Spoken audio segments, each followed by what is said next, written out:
Glória a Deus.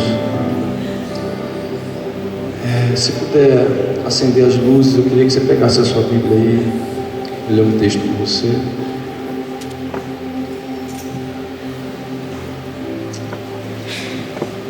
Queremos a Ti, Jesus. Te desejamos, Te amamos.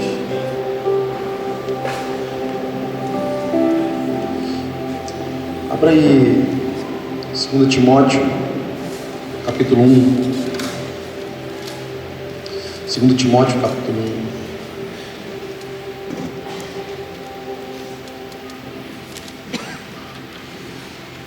1. Glória a Deus. 2 Timóteo capítulo 1, a partir do versículo 3. Eu vou ler um pequeno trecho aqui, algo que Paulo escreveu para Timóteo, seu filho na fé, um jovem rapaz. Ele disse: dou graças a Deus, a quem sirvo com a consciência limpa, como serviram os meus antepassados, ao lembrar-me constantemente de você, noite e dia, em minhas orações. Lembro-me das suas lágrimas e desejo muito vê-lo, para que a minha alegria seja completa.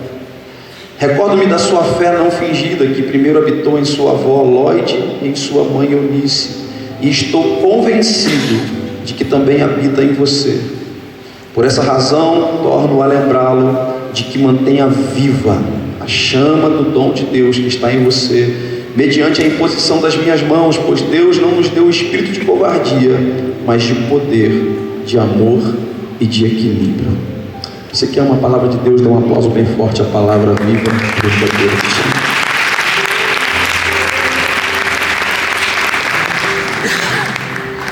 Que bom estar aqui nesse ambiente junto com vocês. Eu estou muito feliz de estar aqui. Hoje à tarde a gente teve um tempo com o pessoal ali conversando, batendo um papo. E o que eu disse ali, quero repetir aqui: eu estou me sentindo em família aqui com vocês. Quem está se sentindo na casa do papai? Como é bom conhecer mais uma parte da minha família espiritual. Ainda que eu more muito longe, ainda que a distância geográfica tente nos separar, ela não consegue, porque nós estamos juntos no Espírito. Amém, pessoal? Amém? E aqui nesse ambiente de família, aquele formato quando a gente senta na mesa e vai conversar e debruça o nosso coração, eu queria que aqui nessa reunião, aqui à noite também, eu não queria pregar para você, eu queria conversar com a minha família. Amém? Pode ser? Eu acho especial quando a gente constrói um pensamento juntos, né? Eu sei que em alguns momentos, equivocadamente, a gente se confundiu, porque a gente olhou para algumas plataformas e viu algumas pessoas num lugar um pouco mais elevado. E às vezes não tem problema mesmo, se aquela pessoa que estiver ali em cima tiver com o coração humilde de Jesus, porque é normal, isso facilita para que quem esteja um pouco mais lá atrás consiga enxergar melhor, tranquilo. Alguém está com o microfone na mão, vai falar, e isso facilita as pessoas que estão um pouco mais longe ouvir. Estão me ouvindo bem aí atrás? Tranquilo. Mais ou menos? Para quem quiser vir mais para frente, pode vir.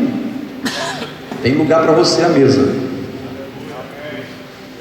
Aí atrás, estão me ouvindo bem? Precisa aumentar. Está ouvindo legal? Já deram mais um volume aí. Eu vou tentar aumentar minha voz e pregar bem pentecostal. Aleluia! Como eu sou neto de irmã do Coque, sabe o que são aquelas irmãs do Coque? Às vezes eu tento, irmã, às vezes eu quero pregar igual um presbiteriano, bem calmo, porque eu acho lindo o jeito que os presbiterianos pregam. Eu estou falando sério, não é zoação não, né? Com tanto estudo, conteúdo, e eles vão ensinando ponto a ponto, eu fico assim, oh Deus, eu queria falar desse jeito. Mas quando eu vejo, parece que está lá, né, no sangue, neto de irmã do Coque. Quando eu vejo, eu estou levantando a voz. Eu vou tentar me controlar aqui, amém, irmão? Para a gente bater um papo, para a gente construir junto. Como eu estava te dizendo,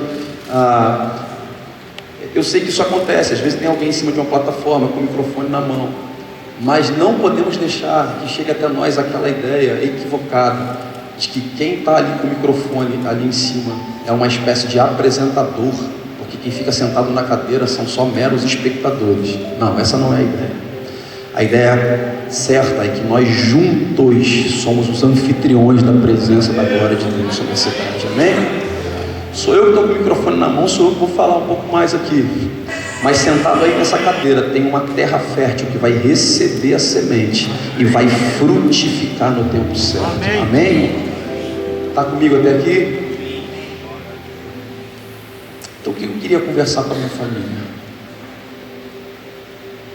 E sempre que estou podendo, onde eu converso com alguns irmãos, assim como fizemos hoje aqui, tenho feito em vários lugares, a gente tem chegado a um ponto e ao entendimento de que está muito nítido que a nossa esperança está em algo que brevemente, que já está iniciando e vai tomar uma proporção muito maior.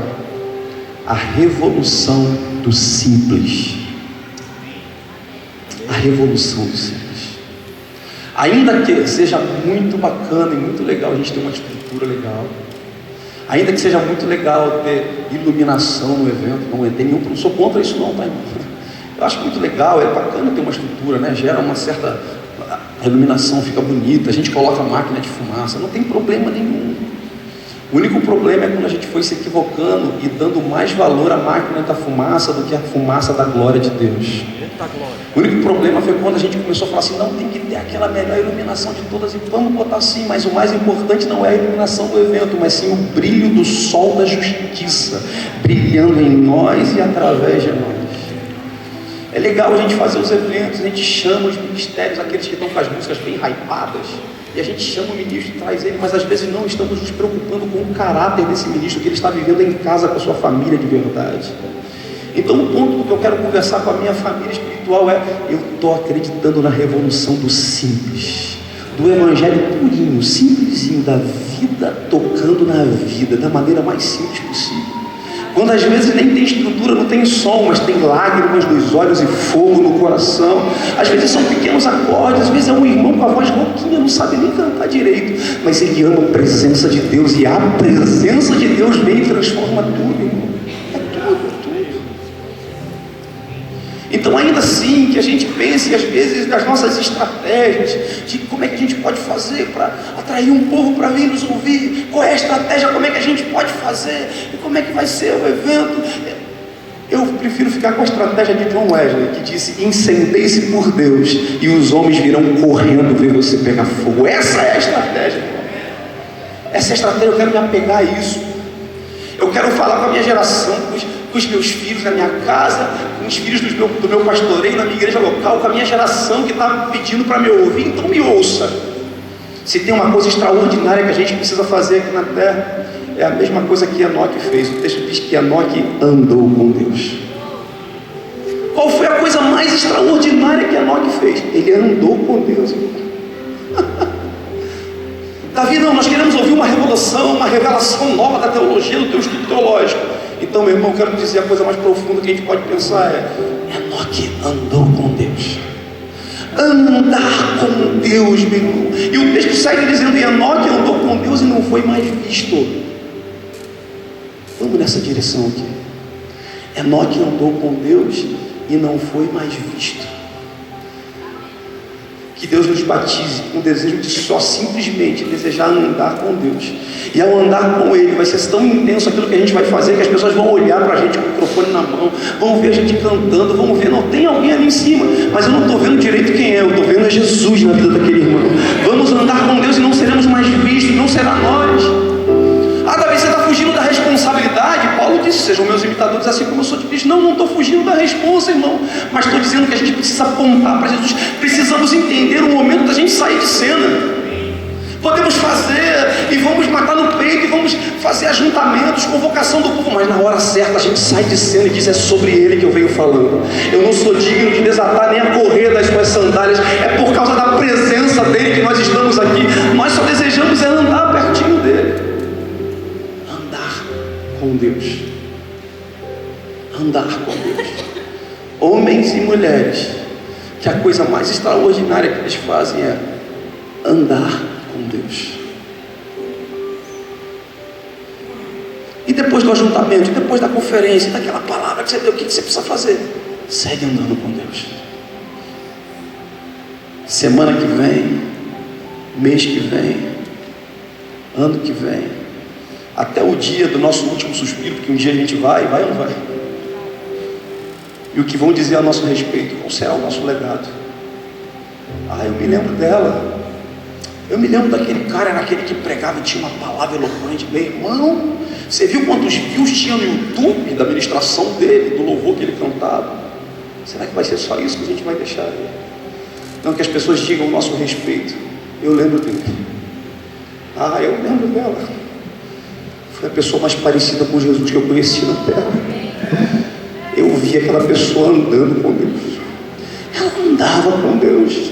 Em tudo que fazia, em tudo que pregava, em tudo que cantava, a forma como vivia sua família, na forma como geria seu empreendimento, na forma como decidiu viver e amar as pessoas, em tudo que fazia, andou com Deus. Andar com Deus, ser amigo dele. Amigo dele. Essa precisa ser a coisa mais extraordinária que a gente precisa fazer aqui na terra. Andar com Deus. E nos nossos ajuntamentos, e eles existirão, porque assim como o Hélio disse, a gente vai estar tão incendiado por Jesus, por estar andando com Ele, que as pessoas vão vir correndo ver você pegar fogo. Mas aí vai acontecer isso que eu disse aqui. Vai ter gente saindo pelas ruas contando os testemunhos, dizendo: cara, eu tive lá, naquela loucura lá em Maringá, eu saí da reunião, eu estou aqui desejoso de quê, irmão? De cantar mais algumas músicas com acorde em tom menor, para ficar bem emocionado. Não, eu estou a fim de vir lá pagar a dívida, porque eu estou devendo. Esse é o avivamento de dentro para fora. Estou desejoso de voltar para casa e ser pai do meu filho de verdade, brincar com ele, sair com a minha esposa, viver, deixar a vida tocar na vida. E eu saí da reunião e estava tão intenso, e tinha lá uns músicos tocando, e tinha um cara pregando, e tinha uma mulher falando, e quem eram aquelas pessoas? Eu não lembro nem o nome deles direito. Não, mas não era um conferencista internacional que estava lá, não, eu não sei, eu não lembro. Eu só sei que Jesus estava na reunião. Eu olhava lá para frente, eu via, tinha alguém falando, mas o que eu realmente senti foi que Jesus estava ali, por causa de homens e mulheres que andam com Deus. Deixa eu te dizer uma coisa, eu estou cheio de esperança, porque eu já estou vendo a igreja aí nessa direção. Não, Davi, mas não tem uma porção de coisa errada? Tem. Estava conversando com o Gerson ali, eu não sei nem se eu posso falar Gerson, né? Mas dá vontade de falar Senhor Gerson, né? Eu estava falando com meu filho, quando eu tinha a sua idade, meu pai já trazia para casa o disco de vinil dele. E a gente estava ali conversando, ele falou: e aí, Ricardo, como é que tá por aí? Como é que tá lá no Rio? O que você está vendo? Eu falo: cara, enquanto tem uma porção de coisa errada, infelizmente e inevitavelmente, né, pessoas equivocadas, atrás das suas patentes espirituais, dos seus cargos, achando que o cargo é que dá autoridade, né? Quando na verdade o que nos dá autoridade é o nosso encargo profético que nós carregamos. Mas enquanto tem esses, né, que equivocadamente estão em busca desses títulos, ainda tem aqueles que estão em busca do título mais importante que a gente tem que perseguir aqui na terra. Aquele título que foi liberado sobre Jesus no dia que ele foi batizado por João Batista. O texto diz que os céus se abriram e uma voz do céu foi liberada sobre Jesus, dizendo: esse é o meu filho amado em quem eu tenho muito prazer. Esse é o título que eu estou vendo algumas pessoas perseguir, Gerson. Ainda tem meninos e meninas simples querendo ser filho de Deus, querendo ser o que está escrito lá em Romanos, porque toda a criação está aguardando com ardente expectativa pela manifestação dos crentes, dos cantores gospel. Então toda a criação está aguardando com ardente expectativa pela manifestação dos filhos de Deus. Filhos de Deus. E lá no original a palavra é ruios, para filhos, e ruios significa filho maduro. Toda a criação está aguardando com ardente expectativa pela manifestação dos filhos maduros de Deus. Ah, Davi, maduros, aqueles que já estão com o cabelo bem branquinho? Não, meu irmão. Não, porque idade é um número, maturidade é uma escolha. Eu conheço gente que está com o cabelo branquinho, está já, né, bastante idade, todo fortão, marombadão, mas não tem nada na cabeça. Mas conheço garotos e garotas, jovens, cheios de maturidade no espírito, decididos a viver a verdade do Evangelho. Então sim, enquanto há alguns equívocos, a gente vivendo a verdade do Evangelho. Tem gente séria. Eu vou te falar, depois da conversa que a gente teve ali na sala, e depois de conversar com alguns irmãos, aqui está desse jeito. Tem gente madura aqui, tem gente querendo a verdade do Evangelho. Tem gente a fim de viver o que Jesus pediu para a gente viver aqui na terra. Mais do que canções, mais do que uma religião, mais do que algumas palavras eloquentes do nosso evangeliquez, mais do que, né, alguns pads e acordes em tom menor do nosso worship. Não, é uma grande família de muitos filhos semelhantes a Jesus para a glória do Deus Pai. As outras coisas todas podem até vir depois, irmão. Os títulos e patentes, né? Porque Efésios diz que aos Efésios lá está escrito: uns ele levantou para pastores, mestres, evangelistas, apóstolos. Não tem problema nenhum quando primeiro a gente está perseguindo o título mais importante, de filho de Deus. Então sim, eu estou cheio de esperança, porque está acontecendo de novo. Tem gente, tem igreja madura, tem gente indo na direção correta. Você também está percebendo isso? Quem mais está percebendo isso? Que há esperança. Há esperança. Há esperança. Há esperança. Os nossos jovens, a garotada de 12, 13, 14, 15, que antes só vinha para as reuniões e para os cultos porque os pais obrigavam, né? Mandava botar aquela roupa de crente dia de domingo. Vamos para a igreja. E o filho vinha empurrado para o culto, né? Chegava aqui, já cruzava o braço, botava defeito em tudo. Quem pegou essa época? Tocava a primeira música e falava: não gosto dessa música. Próxima música: essa também é chata demais, não gosto disso. Vinha a terceira música e falava: esse batera está fora do clique, aquele acorde ali está errado, esse cantor é desafinado, botava defeito em tudo. Na hora da palavra, então, ia lá para o pátio, esvaziar o pneu do carro dos irmãos, na cantina, ia paquerar as menininhas, menos dar atenção para aquilo que estava sendo construído. Mas como a chave virou e idade é só um número, tem uma porção de adolescentes de 12, 13, 14, 15, 16 anos de idade que estão sendo os primeiros a se arrumar em casa e falar: bora pai, bora mãe, eu não quero chegar nem um segundo atrasado naquela reunião, eu quero beber daquele rio, eu quero mergulhar naquele ambiente. E eles vêm com o papai e o caneta na mão, tá, irmão? O pastor começa a pregar, eles estão anotando tudo. Vão para casa, vão examinar as escrituras, vão questionar as coisas.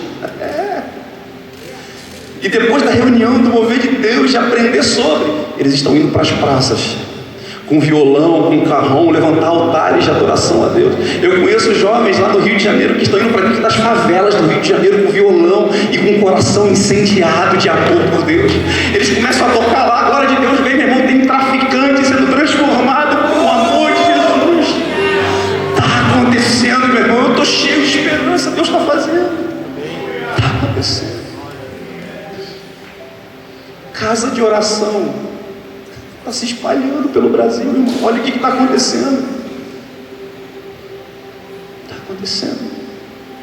Está quase meio que virando moda, né? Não? É. E antes de casa de oração virar moda no Brasil, as irmãs do coque já estavam orando. Só que o nome não era casa de oração, era Círculo de Oração da Sociedade de Senhoras. Você lembra, irmão? Claro que lembro.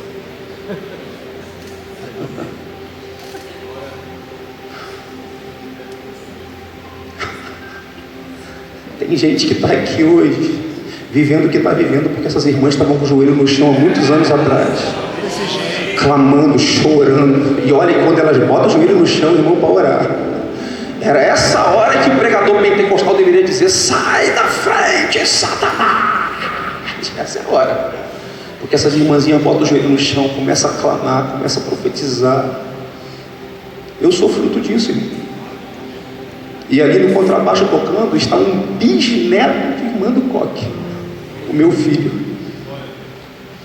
Essas irmãzinhas estavam lá há muitos anos dizendo: Deus, quando nascerem os meus filhos, não deixe eles se perderem no meio do caminho. E quando nascerem os filhos dos meus filhos, não deixe essa geração se perder também, não. Incendeia a vida deles, incendeia o Brasil com a tua glória, transforma as casas. Hoje tem gente aqui vivendo o que está vivendo por causa disso, dessas orações, das profecias, das sementes plantadas. Deus está fazendo, está acontecendo. Os nossos músicos, ministros de adoração, que algum tempo atrás estavam um pouco equivocados, e só a fim de compor mais um novo hit single do momento, para ver se batia na porta de uma gravadora, fechava um contrato com uma gravadora, para todo mundo ver que ele era uma benção, aleluia, e a sua música tocar no ranking das 10 mais pedidas da rádio, e aí todo mundo ia ver como ele era ungido. Não, meu irmão, passou esse tempo. Os nossos músicos, os ministros de adoração estão encarnando Mateus capítulo 6, versículo 6. Entra no teu quarto, fecha a tua porta, busca o teu pai que está em secreto, e aquele que está em secreto te ouvirá e te recompensará. Os meninos e meninas estão indo para o quartinho secreto.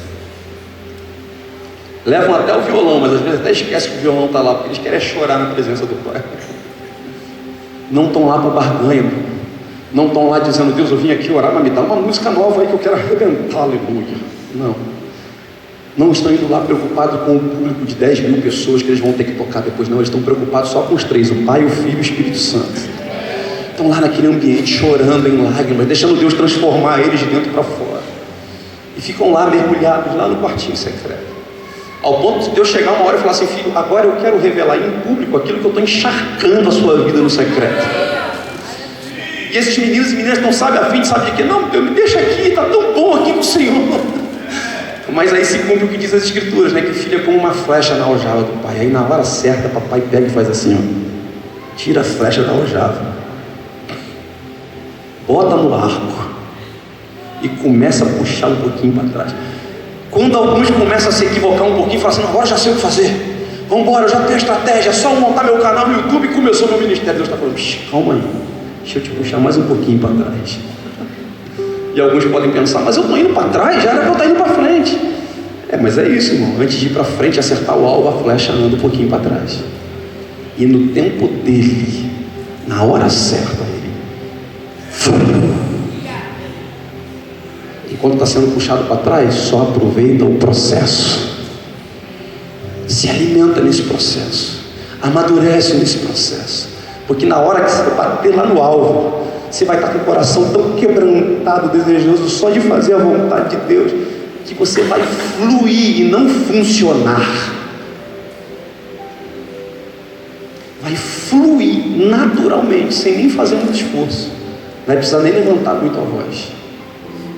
Então os nossos meninos e meninas anônimos estão deixando até de fazer versões, estão criando suas próprias canções vindas do coração de Deus, e estão varrendo o Brasil novamente com as canções do céu. Está acontecendo, irmão, Deus está fazendo. Enquanto eu estou cheio de esperança e com o coração grato por ver o que Deus está fazendo, é óbvio que no meio do caminho a gente começa a pensar assim: tomara que isso não se perca de novo, tomara que não aconteça um Icabode outra vez, tomara que agora eles permaneçam sim maduros e a gente vá na direção correta. Sabe por quê, irmão?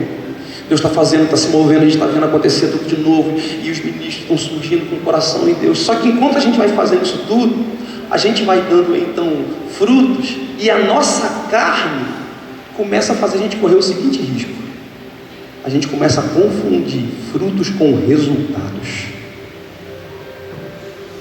A gente fala: já sei como fazer. Você viu aí quantas pessoas, olha o que Deus está fazendo, eu tenho uma unção, Deus está me usando, aleluia, eu já sei como vai. E começa a fazer na força do braço, porque ele está começando a pensar na estratégia que faz dar resultados. E Deus não nos chamou para dar resultados, Deus nos chamou para dar frutos. E fruto só dá quem está crescendo para baixo, quem está criando raízes no Evangelho. E aí a gente vai e está indo nesse caminho. O que a gente precisa fazer? O exercício de voltar e lembrar de novo do tempo dos pequenos começos. Irmão, deixa eu dizer uma coisa aqui para você. Há várias madrugadas atrás, eu tenho repetido isso e vou falar aqui hoje de novo. Algumas madrugadas atrás eu estava naquele silêncio da madrugada, sentado na sala de casa, e começou a passar um filme na minha cabeça. Eu vendo o que Deus está fazendo hoje na minha vida, com a minha família, meus filhos ministrando também, cara. E eu fui me lembrando do garotinho que eu era lá em Jardim América, perto de Vigário Geral, né, na Baixada, lá no Rio de Janeiro,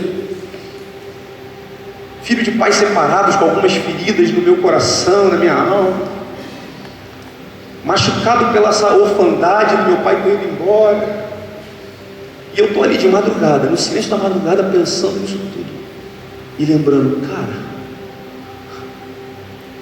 eu era aquele garotinho, e hoje eu estou vivendo várias coisas que eu vi Deus vindo me curando e que eu sonhei e estou vivendo hoje. Por exemplo, eu ia na Igreja Batista lá em Jardim América, eu ouvia as músicas que tocavam lá, da época do vinil, tocava no louvor, e quando eu chegava em casa eu ia ver. Quem aqui é músico vai me entender, a gente é meio que viciado em ficha técnica. A gente pega o disco, olha e vira logo na contracapa para ver quem gravou tal instrumento, quem tocou tal coisa. Sabe o que eu ia ler? Quem escreveu tal canção? Quem escreveu aquela música? E eu me lembro uma vez em casa de procurar quem era o compositor das músicas do Ministério Koinonia. Vocês ouviam aqui Koinonia? E eu via lá que quem escrevia as músicas do Koinonia era o Bené Gomes. Eu falava, cara, que coisa linda. Tem gente que não conhece, a gente fala o nome, o pessoal não fala Bené, o quê? Não conhece o nome, mas já cantou várias vezes e foi abençoado pelas canções que ele escreveu. Por exemplo, o único que é digno de receber a honra e a glória, a força e o poder, ao Rei eterno e imortal, invisível, mas real, a Ele ministramos o louvor. Glória a Deus. Coroamos a Ti, ó Rei Jesus. Coroamos a Ti, ó Rei Jesus. Adoramos o Teu nome e nos rendemos aos Teus pés. Consagramos todo nosso ser a Ti. Eu ouvia isso, lia quem escrevia, e eu, garoto, pensava, um dia eu também vou escrever canções para Jesus, em que a minha geração vai cantar para Ele. Garoto. Só que filhos de pais separados, minha cabeça toda confusa, machucado das minhas emoções, eu comecei a pensar, não, eu não vou formar família, não vou casar não, porque deu errado com meu tio, deu errado com a minha tia, deu errado com a minha mãe. Só que o tempo foi passando, eu fui me jogando nos braços do Pai Eterno, Ele curou a minha orfandade. Hoje eu sou casado há 21 anos, eu e minha esposa somos, né, os pais de 2 filhos, o Caleb está aqui e o Josh. E olha como a graça de Deus é maravilhosa. Hoje eu estou compondo canções para Jesus, em que a minha geração está cantando para Ele, e mais do que isso, até o fruto desse casamento, os meus 2 filhos também estão compondo canções para Jesus, em que a geração deles está cantando para Jesus. Só tem um motivo para celebrar a Deus, ser grato a Deus, estar com esperança. Eu imagino que vários de vocês têm as suas histórias também, das coisas que você faz, do que vocês estão construindo em Deus, de ver os frutos que foram sendo deixados, e isso dá uma alegria. Agora, enquanto eu estava pensando isso tudo de madrugada, eu me lembrei desse texto que nós lemos aqui agora. Eu me lembrei do texto, fui lá, olhei de novo o texto, vi Paulo falando com Timóteo, né, um jovem, falando para ele, olha Timóteo, está tudo certo. É como se ele estivesse falando assim, ó, você é um pastorzão, Timóteo. Você está aí pastoreando, está, né, fluindo. Eu sei que a sua fé é de verdade. Lembra que a gente leu ali? Eu sei que a sua fé é uma fé não fingida, desde a sua avó Lóide, a sua mãe Eunice. Agora eu vejo que é verdade em você. Eu conheço as suas lágrimas. Ou seja, está dizendo para Timóteo, está tudo certo, cara, vai lá, você é o cara. Quero te reencontrar e celebrar com você. Só não posso esquecer de dizer uma coisa para você, Timóteo. não esquece de manter viva a chama queimando dentro de você. Meu irmão, eu li isso ali de madrugada. Parecia que tinha caixas de som amplificadas dentro da sala. Eu lia Paulo falando com Timóteo, mas parecia que eu estava ouvindo os meus referenciais, os pastores que falaram na minha vida, sabe?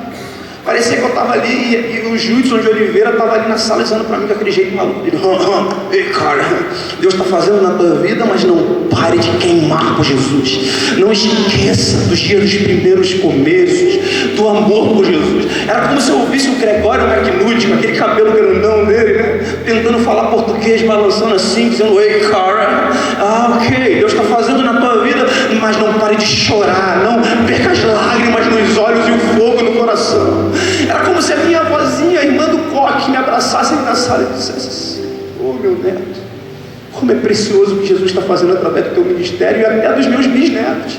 Só não perca o fogo no coração e as lágrimas nos olhos.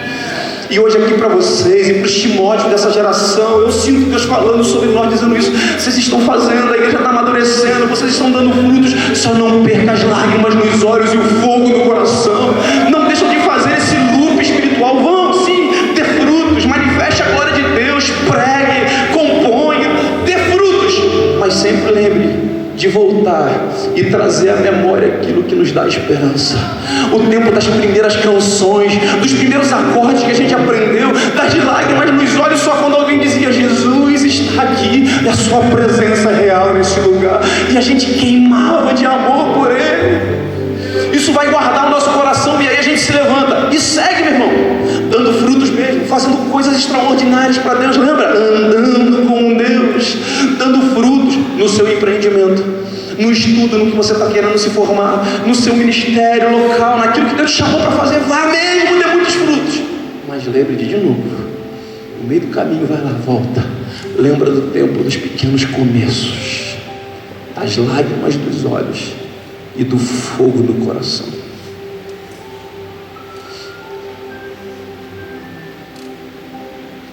Vários momentos eu sou grato a Deus e vejo, cara, pagaram passagem para esse garoto vir falar. Vão me dar pagaram passagem para mim. Quem sou eu? Mas eu vou com gratidão no coração, eu vou lá, falo o que Deus está me pedindo para falar. Fico grato a Deus por ver os frutos. Mas não posso esquecer que há 20 anos atrás, quando era um garoto ainda meio perdido, lá no ano de 2003, entrei no culto na Igreja Batista mais uma vez, achando que seria só mais um culto. Quem sabe o louvor ia tocar 2 músicas rápidas, 3 músicas lentas. Mas quando eu sentei lá nas últimas cadeiras, mais perto do meio, o culto estava diferente. Tinha um garoto sozinho no teclado, um pedestal, a banda não estava tocando, e ele começou a cantar uma música. Cada frase daquela música foi como um desfibrilador do céu tocando meu peito. Eu fui batizado com fogo e lágrimas, entendi cada frase. E os anos vão se passando, ok, Deus está começando a nos usar, ok, mas não posso esquecer daqueles dias, daquelas lágrimas, daquele fogo. E a letra da música dizia assim: quando a música esmorece, o resto desaparece. Simplesmente a ti me achei,